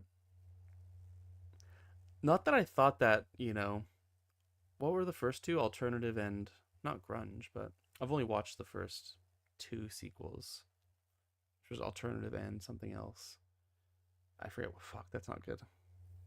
Somebody's gonna tell me in the next 5 seconds. But anyways, I mean, I said very early on in these live streams that I'm kind of ranking the entire media franchise with it on the list, with a few exceptions. So like, sure, like even though alternative and the other one aren't nearly as good, I still might tag them on because I don't think they. I'm not holding them against the original, but the original is doing all the heavy lifting of this ranking, if that makes sense. Shoegaze? No, shoegaze is one of the new ones, right? Grunge and shoegaze were the new ones, and the ones before that was alternative and fucking dicks or something. Oh shit! Did I close Annie list? Annie list. Fully coolly. Oh, alternative and progressive. Those were the first set, and then it was grunge and shoegaze. I do hope to eventually watch grunge and shoegaze just because I like Fooly Cooley like as a franchise. I'm always curious to see what they come out with, even if they're all like fucking notable downgrades over the original. And you won't ever have you won't ever have like an actual good follow up to the original Fooly Cooley because they're all trying to be Fooly Cooley when Fooly Cooley was just trying to be itself. Checklet, that's some of the profound shit I've ever said. I'm like, hey, what's up? Hello. Toast, welcome, brother. I saw your message. I was gonna reply to you. I'm streaming if you couldn't tell, so that's my excuse for not replying to you. Progressive, haven't watched any of them. Yeah, you're not missing much by not watching them. Interesting naming scheme. I like it. I think it's kind of cool, but it does make it confusing. Like if I just told you there's Fooly Cooley, then there's alternative and progressive and shoegaze and grunge, like would you know how to navigate that? Probably not. Does it matter? I mean, I'm not sure if there's much of a continuity between them all, other than like, oh look, it's Haruko again. That's awesome. And then here's this new character that you won't care about. Okay, so we have to cut a couple. And I think I'm just going to do it right now. I'm going to cut Grave of the Fireflies. Obviously, fantastic fucking film. But it just don't feel right. So, get the fuck out of here. Maybe we'll put a visual line here just for the, oops. Yeah, we'll put a line there so we know, like, these are the ones that are actually ranked so far. And these are the ones we haven't ranked yet.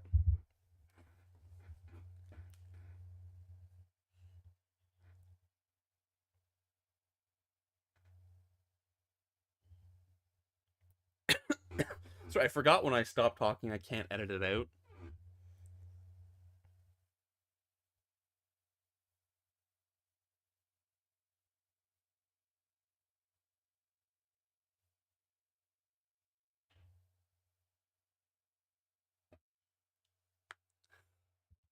Okay.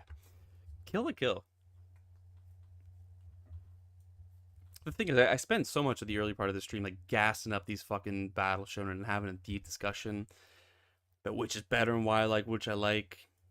But at the end of the day, like I think a lot of these are gonna just fucking be above them because ultimately, I don't fuck with battle shonen that much anymore. You know, I'm no longer a shonen, nor am I one that battles. You know what I mean?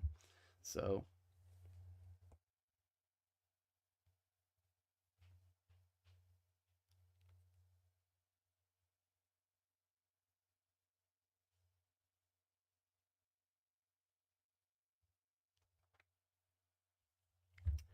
okay, but Kill a Kill. I mean, some have Kill a Kill is literally a battle shonen though.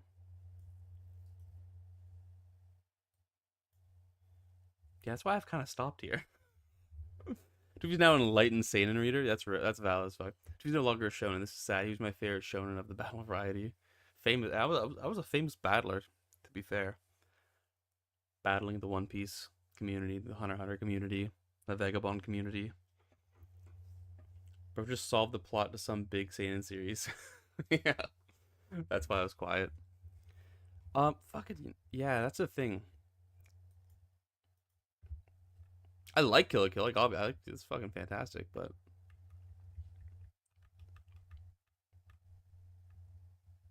It might be the bot. It might be at the bottom, folks.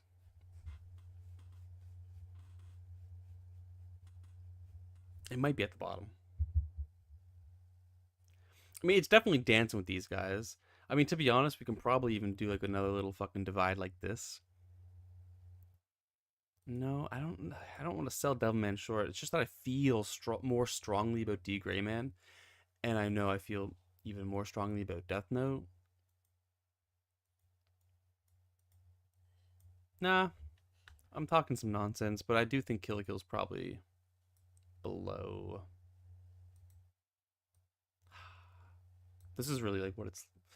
Just remember, like this is like my 5th version of this list that I've worked on across like 2 years, and this is really how it be when I'm in my lonesome doing this. It's just me fucking staring at these names in a document and just thinking to myself, like really trying to tap into my feelings and being like, do I feel like this is better than the other thing? I'm just trying to like zone everything else out, just reflect. It all happens outside of the bounds of language too, so that's what makes this deliberating part uninteresting to the viewer. My non-linguistic emotional turmoil. I mean, it just Hunter x Hunter does so much more. You know what I mean? It just doesn't feel right to have Kill la Kill above it. And Kill la Kill wasn't something that evoked a particularly strong emotional response. It was good. And it's not to say it didn't evoke any emotional response. But I just think it's got to go below Hunter x Hunter. Rainbow, man. Fucking I this is one of the ones where it's like I think it also has like that kind of, it can match emotions delivered with a level of like conventional quality that I think probably puts it above everything in that bottom tier. I mean, I used to fucking glaze Rainbow like crazy. I've already told you guys this, but it's really just fallen from grace for me. Grace being, you know, my old number 2 favorite anime. Maybe somewhere in here. Because it did have a pretty profound impact on a younger me. And I can't understate that. Anime and manga, of course. I only, you know, finished the manga. I mean, much later than the fucking anime, but more than Death Note. That's the thing I'm kind of hung up on right now. I feel like Death Note's more timeless. I don't know why, and I don't know if that makes sense to anyone, but it just, that makes sense to me. Sorry, let me open up this one. And then this one. Okay.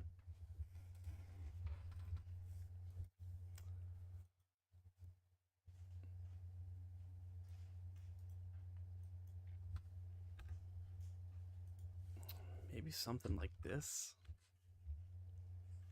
Over Devilman? Probably. Okay, something like that. Present day. Present time. And you don't seem to understand. A shame, you seemed an honest man. So practicing vocals for the next big emo project. You guys would understand though. Okay. Present day, present time, Serial Experiments Lane. There's also, like, in my head for some reason, a mental divide here where, like, I just feel like slightly more emotionally attached to Death Note and D Greyman for some reason. You know, Lane used to be my top 10 at some point. But oh, how the mighty have fallen. Yeah. Lane over Rainbow, though? That kind of seems crazy, no? No, that makes sense. Back after stepping away, what did I miss? Just this. Not much. Not much. Apparently a vocal audition, yeah. I suppose that was something. Fucking, I don't know. So this is like the part of the video I was nervous about, because now I've run out of, these are the ones that are kind of like lower, and I have less to say, and I'm kind of just trying to split some hairs. It's not to say I must obviously like these to a pretty substantial degree, right? They're 8.5s. But just when you get to the bottom tiers of it a little more, it's just a little more difficult to be like, okay, I firmly have this over this. But we're gonna leave Lane there. You know, like I said, we can revisit this part of the list when it comes to it. NHK recently read the manga for the first time, actually, and that's got to be like here-ish in this half, right? In this hemisphere, dare I say. Does it dance with the big boys, or is it with the shonen filth? I think it's with the big boys, and I think it's better than Girl on the Shore. I think it's better than Fooly Cooly too, but not quite to Believers, and I don't know why. Believers has such a fucking grip on me, but it just does for some reason, man. It just does.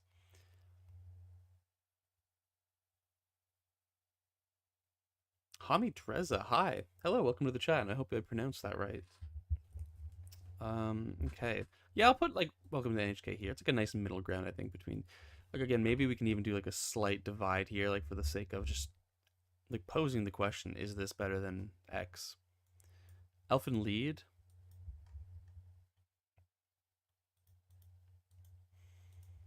I mean, it just doesn't feel right to say it's better than fucking like JJK or Chainsaw Man.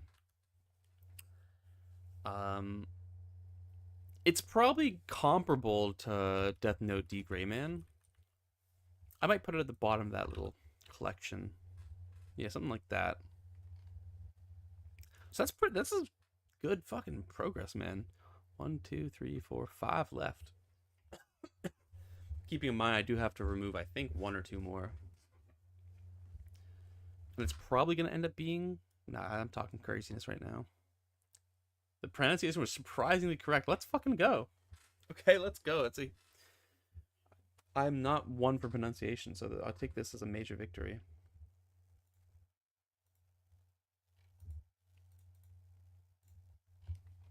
Okay. Inside Mari. Oh my god, that's a fucking... An Oshimi banger. That's got to go up here. I mean, Inside Mari... It might be the best of the 8.5s. So far. I mean, it's dancing with Downfall.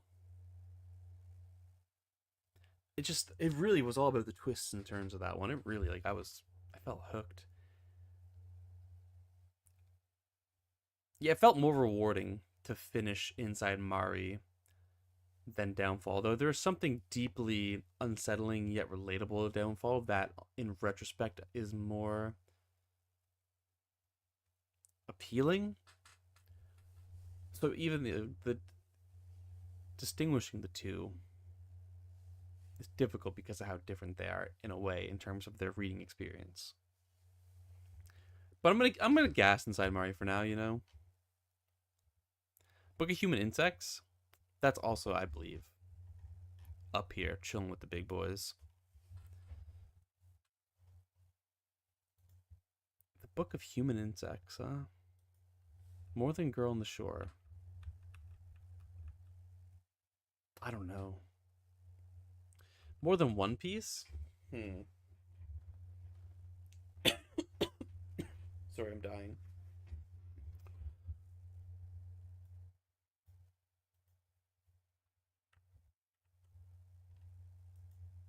The Book of Human Insects, ladies and gentlemen.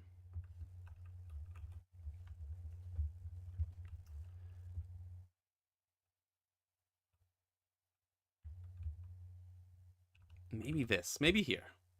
I mean, it was really such a shock when I first read it. Like, it just was so, like Valen said earlier, engrossing. Why don't you upload the online version, the online videos on your channel? I believe the fans would love it. You mean like these live streams? I'm considering like once maybe I'll build the top 50 live and then I'll do a video where I actually go through the top 50 and try to explain my choices a bit more. But for the record, these streams are unlisted, and they're all contained within a playlist of live streams. So they're accessible for those that really care. But I think I will make a video out of this. So obviously, to the few that keep coming into these live streams, it's gonna be boring as fuck. But I'll try to make it worth it by thinking a bit more about each entry and having something worthwhile to say outside of what I've just been yapping about in this little space. Okay, 3 more. Drifting Classroom might be a bit of recency bias, but it's definitely hanging with the big boys. I mean, maybe just under Believers, to be honest. Drifting Classroom was really good. I'm shocked it took me this long to read it. Drifting Classroom, I mean, yeah, okay. That would make sense to me. They make it nicer to keep live streams up as they go in a separate section from uploads. Oh. They keep it nicer. They make it nicer to keep live streams up to the. I might then just make them public then. I just need to come up with like a different thumbnail for this series because I've just been reusing one that I've already used. So I might make them public. Yeah, fuck it. That's a good idea. I kind of forgot they did that.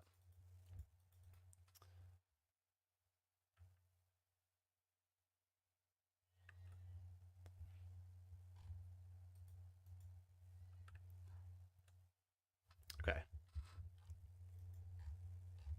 The Music of Marie. Foster King's Top 50. It's not a bad. That's a good one. That's a good way to put it. I was gonna do I don't know what I called the original script. It was probably something like the 50 best anime and manga of all time.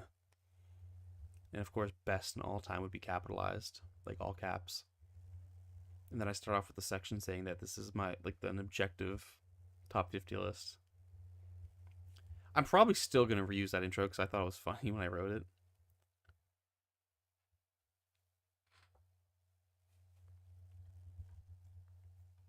And it's already written, right? So that's fucking less work for me to do. I might actually stick with that title for the final product, not the streams, but the video. Okay, Music of Marie. I mean, it's one of those things where it's like, you remember earlier when I was saying, you know, this manga is good, but is it, you know, the ambassador of this style, or is this representative of my taste? I mean, I have that question a bit for the Music of Marie, but it just is a good manga though, and I do love Furuya, and I feel I identify strongly with a lot of the work he does, so it wouldn't feel wrong to include it. And I mean, it's definitely, you know, above all this. Also, does this mean you're not just a Yu-Gi-Oh YouTuber? Yeah, that is indeed what it means. It's difficult because I really only get like a notable amount of views when I'm tapping into like a concrete audience, which makes sense. Duh, there's like a dedicated group of people who watch this sort of thing, like the Yu-Gi-Oh videos. But like when I'm making philosophy videos, it's like there's no audience for that. Like I have my audience that I've built up and that like me and the stuff I produce, but there's no big audience for me to tap into and just have my big break. You know, all the guys that are interested in that stuff watch like actual, you know, film critics or like just, you know, actual philosophy dudes. And then when you put my content against a lot of that, you know, it's just not the same. I think reskinning a lot of those discussions with anime and manga examples doesn't appeal to them. If that makes sense. So you should become a Yugi tuber now. I think I'm going to build my hero deck in real life. And right now, funny enough, I literally have all my Yu-Gi-Oh cards sprawled out across my floor in bed. Just because once a year, what I like to do is like, you know, I buy some Yu-Gi-Oh cards throughout the year, and like I kind of like, you know, I'll sleeve them up and I organize them like with the new stuff I get. But then at the end of the year, I sort all the new stuff with all the old stuff, and you know, I started playing the game through Master Duel this year. And I'm noticing like, hey, I have some of these cards already. So I'm thinking maybe I will just I'll build my hero deck. I probably won't play in real life. I mean, there's no one for me to play with. There's no locals around here. I don't think I'd be good enough. Like, I don't know if it'd be worth the drive to go to somewhere with the locals. But anyway, that's on the topic of me becoming a Yugi tuber. That's fair. You can just incorporate that into the videos without marketing it like that. Yeah, that's fair. Um, I mean, I guess I'm still gonna continue with the Yu-Gi-Oh videos because I just like making them, and there is an audience there, so I obviously want to capitalize on that. But like when I get the the itch to do a video about philosophy or a more general topic or a tier list, I'm still gonna do those. So I haven't actually limited myself to being a Yu-Gi tuber. That's just my current fixation. For those wanting clarification. I mean, the next video is probably going to be the 5Ds video. It is what it is. And then probably this top 50. Or the other way around. But those are like the next two videos, I think. What else? Because like the 5Ds review is pretty much written, right? It's a review I already wrote, but I do need to expand on some things because I just think it's a little too short and there are some issues within the 5Ds manga that I definitely want to actually like talk a bit more about. So there still needs to be some work put into that, but it's like the foundation and most of it's already there. I think you can capitalize for sure. Then can help you build a larger fan base too that will watch for every post. And that, yeah, that's exactly the move. Like I already have gained a few like Yu-Gi-Oh or followers, like dedicated followers from my Yu-Gi-Oh videos, and it's just nice to see them, like excited or just happy, to be here, and they seem to be generally supportive of whatever I do. Okay, Musical Marie down here somewhere. I don't know where though. Probably, maybe there.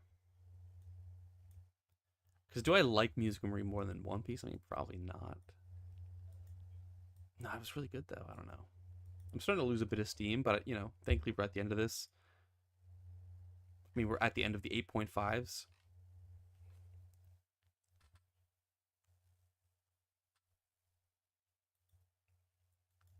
Girl from the Other Side. If I have to cut another one, yeah, I might cut her. Really good manga, but I can just there's other manga. There's other series that are gonna make it, and that one's not. Okay, 8.5s. What do we got?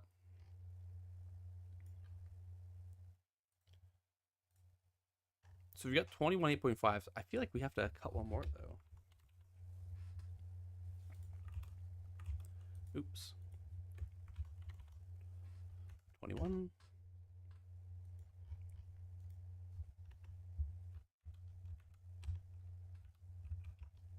Okay. Let's just see what we have. Like, what's the total right now?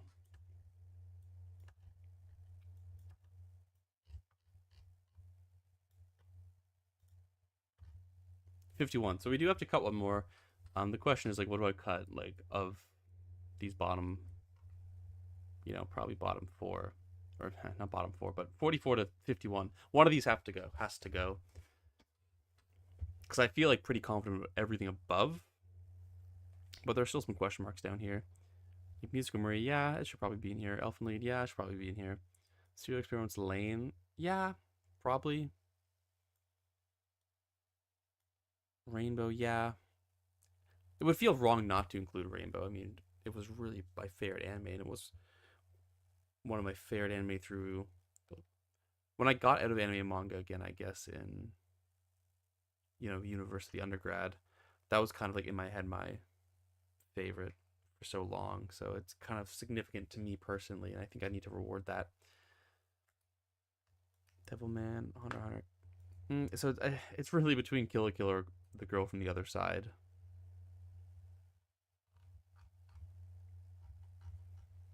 Who's not making it? Probably Kill la Kill. Hey, Gabe. Welcome to the chat, man. Glad to have you.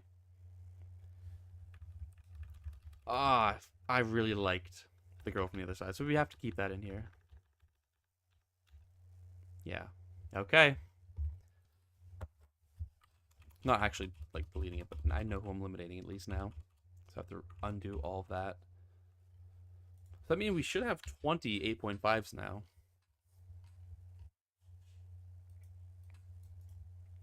Cut.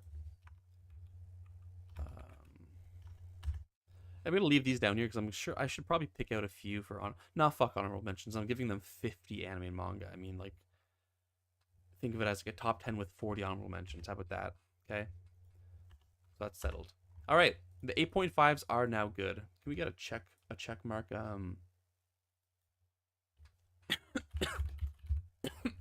Sorry, dying. A check mark symbol. Okay. Boom. Done. That part is done. That feels amazing.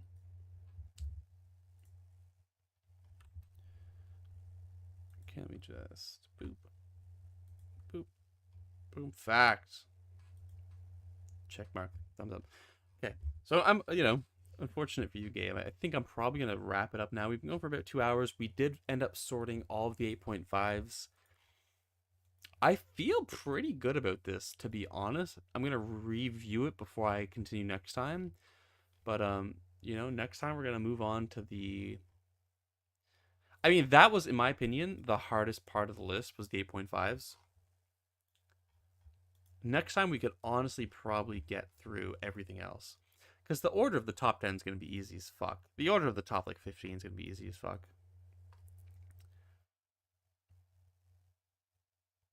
I mean, the 9s might pose us some issues, so we might end up doing, like, the 9s and the 9.5s. And then I'll probably fucking speed through this, because I feel like my top 10's been the same since, like, 2013, plus or minus a series or two. But, yeah, okay. This was a good stream. The worst is done. By the worst, I mean the hardest. And I feel good about this so far. Definitely some question marks in here, like in terms of like ranking, but it's been fun, everyone. Thanks for coming out as always. Another good 2 hour sesh. I will possibly do this again tomorrow. Possibly tomorrow night. Because my fiance works again tomorrow night, and that's just like the ideal time for me to record is when she's not home. Yeah, that was awesome. Thank you all for coming. Debbie Otaku, man. Pleasure to have you. I didn't realize you were here, man. I feel bad. DB Otaku. But anyways, I appreciate it. I'm glad you could pop in at all. And yeah, see you folks. Love you all.